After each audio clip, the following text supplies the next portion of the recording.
Kahit sa mga may karamdaman, mahirap ang pakiramdam na meron kang dinaramdam na pisikal.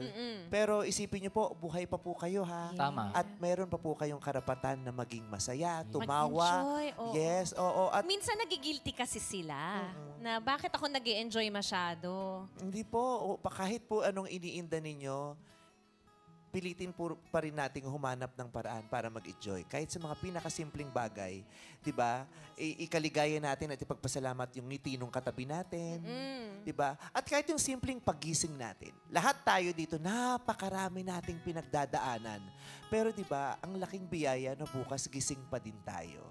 Di ba? At paggising pa rin tayo, ibig sabihin, ang swerte natin kasi pinili pa rin tayo ng Diyos. Yes. 'Di ba? So, let's enjoy it, let's embrace it, 'di ba? Ay, ang laki ng blessing ko.